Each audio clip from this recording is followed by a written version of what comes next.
it was what I needed to hear. Like, I came to this Flipcon to hear those words from somebody. I didn't know that I needed to hear them. I didn't know that I was going to hear them, but that's why I'm here.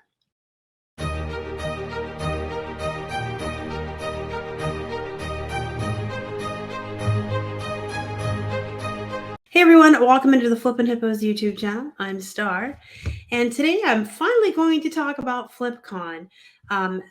It was the 24th and 25th of August. I technically flew out on the 23rd and spent Tuesday evening with friends that I met there. David and Bill and Scott, hi, Trish, everyone else. So there were a lot of people that actually were there early. And then Wednesday we got up and we went thrifting. We went to the Benz. We went out for lunch. We spent the whole day just around other resellers. It was really neat because and it was Charlotte, which is kind of a big city, and the event was held at the Sheridan Airport Hotel, and everyone was staying there, and everyone was venturing out all day Wednesday to thrift, and we all kept running into each other. So even though it was a big city, like the thrifters and resellers, nowhere to go, right? And we kept seeing each other. It was kind of cool. And then that night was a meet and greet. And there was actually a whole big group of us, like 20 of us, that went out for dinner that night together to a little hole-in-the-wall Mexican restaurant. It was really great. I'll get more into this later. And then Thursday was the panels all day and then the party that night. And then Friday, basically, a whole bunch of us just hung out in the hotel lobby and just talked all day and learned a lot from each other, threw ideas at each other. And then that night I went out to dinner again with a group of resellers, and then I left Saturday. But I came down early Saturday morning and sat in the lobby area so that I could see everybody that was leaving. So a lot of folks were leaving for their flights, but some people were staying in Charlotte longer, and they were actually coming through, going out to flea markets and garage sales and the stores and stuff. So I got to talk to everybody. I was kind of like just plopped out of the lobby waiting to just network and make new friends and talk to people. It was absolutely amazing. So I'm going to go into more detail about each day and kind of review my thoughts on the event. And then I'm going to tell you my biggest takeaway from the event. This video is probably going to be about 20 minutes. I'm going to try to be succinct as possible and just stick to this is what happened and this is what I thought. But the huge takeaway for me is something that matters a lot to me. And I actually cried at Flipcon. So I don't like to be emotional like in front of people. So we're going to try to keep it short and tight, but it means a lot to me and I really need to talk about it. The reason I'm getting to this 2 weeks, I've been home for 2 weeks.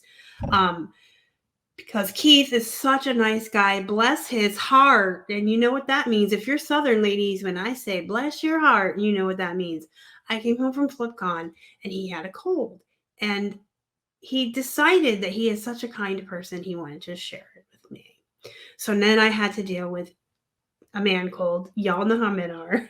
And at the time I was sick too. It wasn't COVID.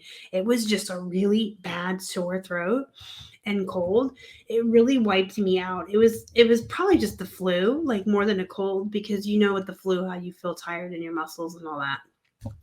My throat hurt. It felt like it was on fire with a golf ball. I mean, normally I can work through being sick. I was in bed for 3 days. It was that bad. Sleeping mostly, which is probably how we got over it so quickly. I lost like the first week I got back. And then it was catch-up time, and I just haven't had the time to sit down and give you guys my thoughts. So was Flipcon worth it? Was it worth the money? Absolutely, it was. It was a first-time event for Caleb and Josh and Haley, who respectively, Josh and Haley are Harry Tornado, and Caleb is the Phoenix Resell. So for a first-time event, it was really great. I wouldn't go so far as to say I couldn't tell it was a first-time event. You could tell, but not because there were any hiccups or anything was wrong with it. You could just tell it was their first one, but there was nothing wrong. I have no complaints. I absolutely have no complaints. I might have 1 suggestion, 2 suggestions, maybe. Like, get lanyards next time instead of handwritten name tags and more women on the panels. But other than that, I have no complaints. So again, I came in early and I got to spend a lot of time networking and meeting people before the official meet and greet Wednesday night. So there was like an unofficial meet and greet Tuesday night. I got to meet a lot of really great people. Again, we went thrifting on Wednesday. I kind of just wandered around the bins and talked to people. I did find some really great items, and then I realized I didn't want to deal with bringing them home. So I just went up and made friends and like, hi, do you sell jeans? Here's these jeans. They'll flip for $50. Hi, I found this shirt. Do you do clothes? Do you want it? It'll flip for $20. Like I was just giving stuff out, making friends that way. We went to the official meet and greet that night. I met some really amazing people. I kind of want to sit here and like name names and stuff, but I don't want to leave anyone out on accident, and I'm really good at that. I could go to like an event with like my best friend and end up mentioning everybody but my best friend, and I don't want to hurt anybody's feelings. But if I met you and we talked and we interacted, I loved it. I really enjoyed myself. Everyone that I got to eat dinner with, everyone that I got to have drinks with, that I danced with, that I talked to, that I took pictures with, all of you, everyone I met, you were wonderful. You were absolutely great. Some of you, I spent way more time with than others, just because we clicked or whatever. Or we just kept going out to dinner, but it was great. So Thursday, the panels were good. I liked the topics. There was like motivation, how to, streamline your business so that you're using your time more wisely. There was some social media stuff. I'm kind of glossing over it. I shouldn't, but it was good. I liked everything I heard. I can commiserate with most of it. Some of it was new information to me, and I learned some stuff. And then I also was allowed to forgive myself for some mistakes I've made. Some of the stuff I heard let me know I'm doing things right. Some that I learned something new. The thing I did like about this event, there was a heavy social media focus. So I've been to eBay Open 2018 and 2019. And then last year at the first Reseller Remix, I was a speaker. And those were all really great events as well. But obviously eBay Open is eBay focused. And Reseller Remix was really focused on the community and reselling and selling, which is great too. Those are all events that I've absolutely learned from and enjoy going to and will repeatedly keep going back to. But at Flipcon, it was kind of like 50-50. There were folks there that were really reseller related, panels that were really reseller related and thrifting and stuff. And then there was a heavy, like 50% focus on social media, because a lot of the folks on the panels and the people running it have a very big social media presence. And a lot of their income and their jobs are creating the content and doing the YouTube and doing the social media. So I got all of the really great reseller stuff that I get from the other events, but I also got a lot of social media stuff.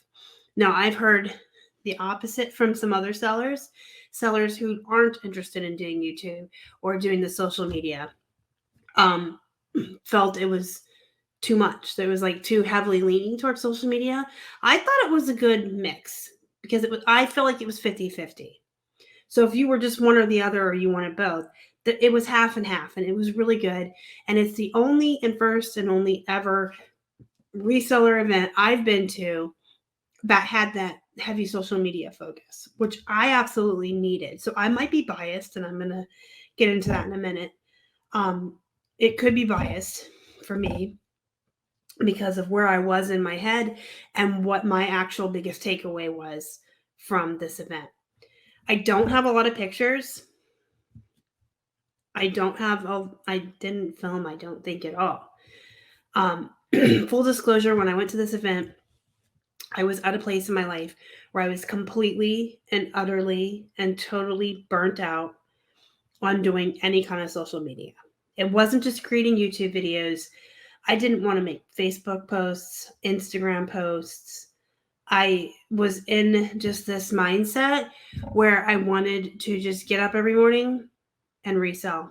I wanted to get up, and get my shipping done and take pictures and maybe list 40 or 50 items a day and do nothing else. It was just like a grind on listing. It's like back when we first started doing this, way before I was ever cross posting, involved in the community or on social media or doing YouTube in any type of way. That is what I used to do. And it's kind of like where I kind of came back to. So I was at a place where I was just totally and utterly and just completely burnout. And I know the audience, you guys could feel it. I was making less and less videos. The videos I were making felt contrived to me, like forced, like, oh, I can't think of anything for content. So let's just put this out there. And I was doing it because I felt like I had to, because it was my job. And now it was a chore and it was no longer fun, which makes it even worse. And in the past, I've run into the wall where I'm like, I'll call it writer's block or creator's block, for lack of a better word. But I've been on the YouTubes since 2018. So I'm running the Facebook group and on the Instagrams and, doing all the stuff.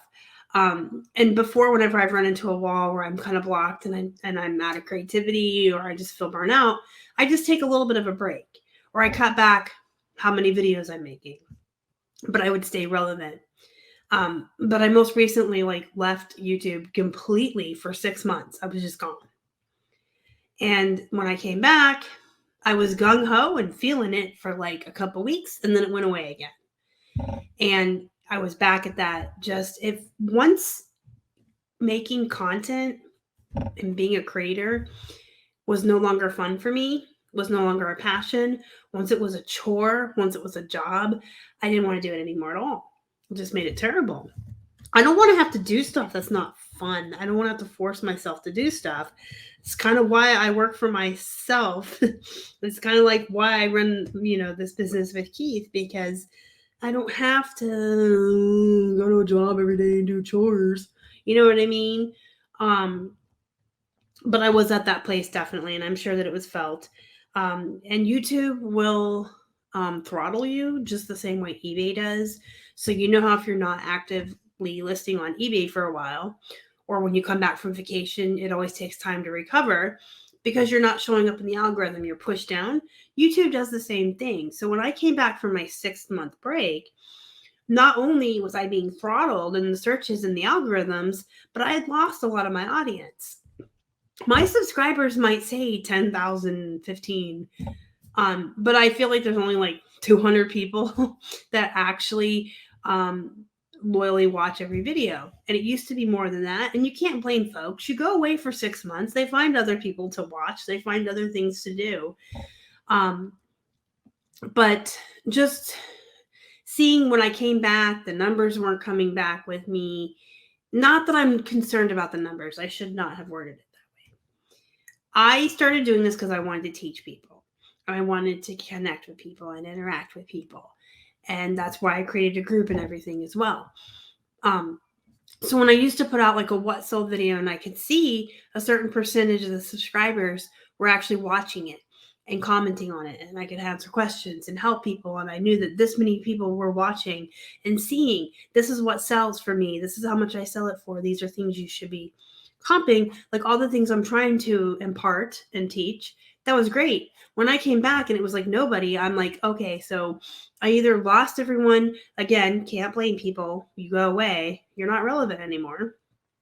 Or maybe what I'm putting out just isn't interesting anymore. Maybe what I'm teaching isn't what people want to learn anymore. But then I think about it and I'm like, what wouldn't you want to learn about what I teach? Like, I teach basically what to sell and how to sell it. That's like the fundamental part of being a reseller. So all of these thoughts are going through my head, right? And I'm beating myself up every single day. And I'm being so hard on myself. And I'm making it more and more and more and more of a chore and more of this just dreaded weight that I'm carrying around, that I have to do YouTube videos. And I just didn't want to anymore. I was on the verge of quitting. So when I went to Flipcon, I kind of didn't film anything or really take a lot of pictures. I took some pictures. I tried to make, the rounds at the meet and greet and at the party. There is a little film on here on my YouTube shorts. It's also on our TikTok and Instagram, Flippin Hippos, of like the pictures I took. But I just forgot to like get any content while I was there. I was just kind of living in the moment and kind of taking a break from everything and probably coming home and quitting. So my biggest takeaway is that I came home fully recharged and ready to make content. And the biggest takeaway for me was you are allowed to be burned out and you don't have to beat yourself up about it. So on the social media panel, American Arbitrage, Carrie, he said that. Someone asked him what he does about being burned out. And he said, we all get burned out. You just deal with it. And listen, folks, that's what made me cry, because what? You mean everyone gets burned out and I'm not alone and I don't have to beat myself up anymore and I can just kind of like make videos when I want to, when it's fun again? And so anyway, I saw Carrie and his girlfriend Dawn. They are respectively American Arbitrage and Lady Arbitrage. So I saw them in the lobby that Friday. Everyone was hanging out. And I had to approach Carrie and tell him, like, your panel, what you said resounded within me. It was what I needed to hear. Like, I came to this Flipcon to hear those words from somebody. I didn't know that I needed to hear them. I didn't know that I was going to hear them, but that's why I'm here. I needed to hear those words. I needed to hear that because the whole entire world just was lifted off of me. And he's changed my life. And I told him that you changed my life. I needed him to know that. Like, because a lot of times in life, something that we say that we feel is inconsequential or just so minute or just doesn't even matter, these things that you say, sometimes someone needed to hear that. And although you think it wasn't a big deal, it was utterly and completely life-changing for that person. And so I needed him to know that. So then Carrie and Dawn sat with me in the lobby of the hotel and talked about content. And we talked about short form content versus long form. And there's an epiphany in there, guys. I always force myself to make long form content. I had my head in the sand and my heels dug in, and being this old grandma about technology, I guess, just, I will never get on the TikTok. I will never make those dumb short videos.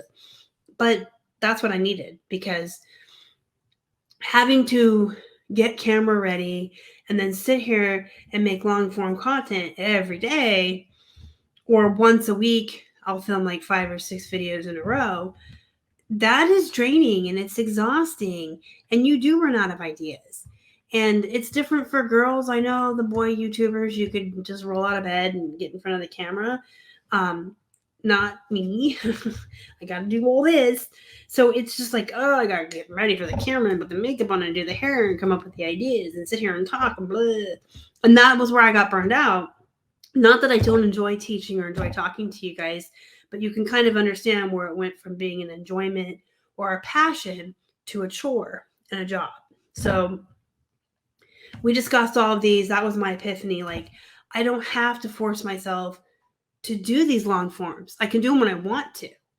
And then I can make these short form content videos where I don't even have to be on the camera.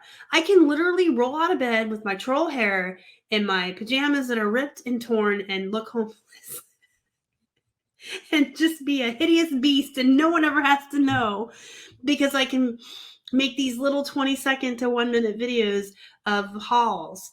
And when I go to the thrift store, if I want to just put a hat on and not wear makeup and just kind of thrift, I can film while I'm there. I don't have to be on the camera, but I'm still giving quality, value, and content to our reselling community, because I'm taking them with me and we're thrifting together. And you guys are seeing the choices I'm making. And I can make fun videos about, oh, everything's overpriced. And I can show you all the great finds, and I can show you the fun I'm having. And if I go with Cheryl, she can be in the video. And it's like all this excitement and all this passion is coming back. Can you tell? it just, so I was like this epiphany in my head. Like, I don't have to, I just made it so much bigger in my head than it needed to be. I would go out thrifting and I would film 10 to 20-minute clips here and there. And then I would sit down at home and be overwhelmed because now I got to put it all together and edit it and make this long video. No, I don't. I don't have to edit it and put it all together and make this long video. I can literally take everything I filmed and make 7 30-second videos. Toss in some stickers and music, which is really fun. You guys, I have taken to this like a fish to water. I love this. So, yeah, I had that epiphany. So we sat in the lobby, we talked, I had my epiphany, and then Dawn and Carrie were nice enough to, I didn't even know how to do stories on Instagram, y'all. Full disclosure, I had Instagram this whole time, and I was only just putting up static posts or, not videos or reels, no stories. I've been told numerous times by numerous other people in the community, you've got to do the stories. I didn't want to. I didn't like them. No. Well, now I do. So Dawn and Carrie showed me how to make a story on Instagram, how to do it. And Dawn sat there with me and made one. So she took my phone and we filmed everybody that was in the lobby. And she showed me how to add music, tags, hashtags, all the questions and polls, how to use it, how to highlight it. She showed me the ins and outs of the Instagram story, which I am now in love with. And I always thought that, if you put too many up, you were annoying. And she said, no, we do 30 a day sometimes. So now I'm having fun with those. They're like my favorite thing to do. And then the short form content, I am so in love with it because I don't have to be on camera. I don't have to do a long video. And I can take all the footage from one thrifting trip and break it into chunks for you guys and just show you these 2 shirts I found, these 5 plush, these 2 jeans. I don't have to make it this long video anymore. And they're fun to make. So I also, while sitting in the lobby, was shown the editor that Carrie and Dawn use. And it makes it so easy to remove. It's the easiest editor I've ever used, and it's on my phone, not on my computer. The ones I've always used on my computer are always like, they seem like a bit much, like you almost have to be a professional. This one on the phone, it's called InShot. Easy. I mean, you just go chunk by chunk and you add your stickers and your music or your voiceovers or take the noise out. It's so easy. So yes, I had my biggest takeaway was we all get burned out and it's okay. You don't have to beat yourself up over it. You don't have to make it this big mountain and make this not fun anymore. You can just tell yourself I'm burned out and it's okay. I'm going to roll with it. But still try to put out a video every once in a while so your YouTube stays relative and you don't get pushed down the way I did for taking 6 months off. So you just have to find like one long form video you're comfortable with doing at least once a week that you enjoy. And I've always loved my Monday. What's sold on eBay? So those are always going to come out. There may be times where you guys are going to get a video every single day. There may be times where you get 1 or 2 of the long form here. The shorts, I'm actually trying to put one out every single day. I'm in growth mode right now. I'm trying to get our TikTok up to be monetized so that it is an extra stream of income and I'm getting paid off for what I'm doing right now for free, basically on TikTok. So if you're not following us, please do support us. Help us out. We're Flippin' Hippos. Once I get to 1,000 subscribers, I should have the views I need with all the content that I'm putting out. So I'm trying to do 1 of those a day, sometimes 2. I'm having so much fun. The passion is back. My creativity is back. The need to create content is back. So here I am on a Sunday. I usually take Sundays off and I'm in my office filming. I'm making several videos today, shorts and long forms. I'm recording a whole bunch. I'm excited. I'm motivated. This would have come a lot sooner, but again, Keith wanted to share his cold with me when we got back, and I pretty much lost a week, and I had to spend a week trying to make that up as far as sales and listing, the reselling part of the job that isn't content creation. But the best part about these little videos, the whole time that I was sick in bed, I was able to put out a short video on TikTok and Instagram every single day. So, was Flipcon worth it? Yes, it absolutely was. For me, for what I took away, for everyone else, I think it was worth it as well. There was networking, which is, you can't put a price on that. The panels were great. There was a lot of really good information in the panels. A lot of people learned a lot. Again, networking, because again, that's priceless. The food. Oh, I should do a review of the food. So the breakfast on Thursday, this was all provided with your ticket, was Chick-fil-A breakfast sandwiches. Oh my goodness. Lunch was build your own fajita and taco bar. It was so good. They had all these different kinds of meats and toppings, and hard and soft shells. It was really good. But the dinner that night, oh my God, slap your mama. My Southern family done rolled over in their graves. Oh gosh, it was so good. There were collard greens, y'all.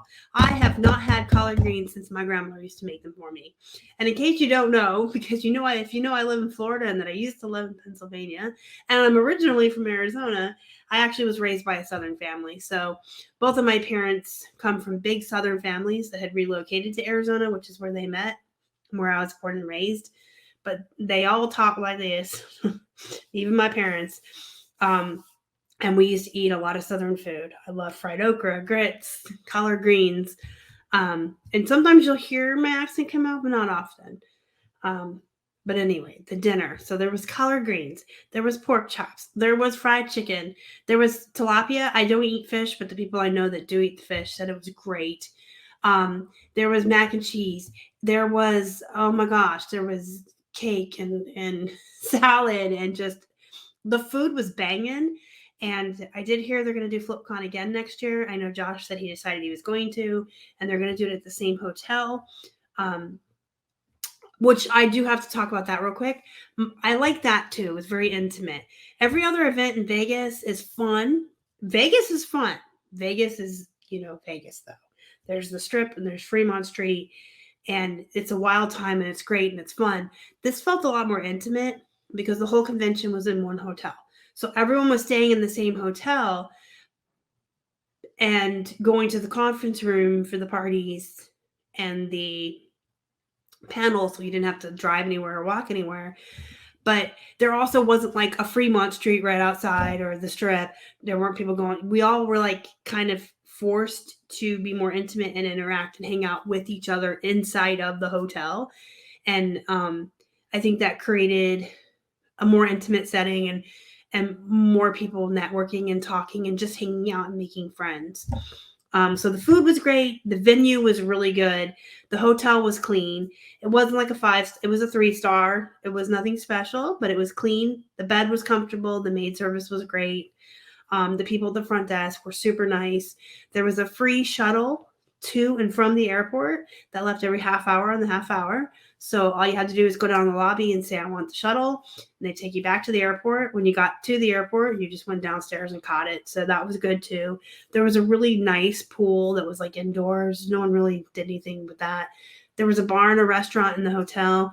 All the staff there was really accommodating, very nice. The hotel was good. The panels were good. The topics were great. Haley and Josh and Caleb are just the nicest people, the most down to earth. And that's the last piece of review I want to give you guys. There was a vibe at this event that was different from other events, just a different vibe. And I don't know if it was because there was more social media people there instead of just all sellers, or if it was because it was smaller. But the vibe was just really different. And I didn't get from any of the big YouTubers that they thought they were big, if that makes sense. There were several of them that seemed shy even, or shocked that people wanted to meet them, but none of them came off with an ego. No one came off with, this is the way I do it and this is the only way to do it and I'm right. Like, it was more people were like, well, this is how it works for us. Maybe you could try it. Like, it was more like people were like trying to teach people or just have discussions about how we all do things differently. But there was no like, everyone there was very nice. And Haley and Josh are super nice. Um, Everyone on the panels was great.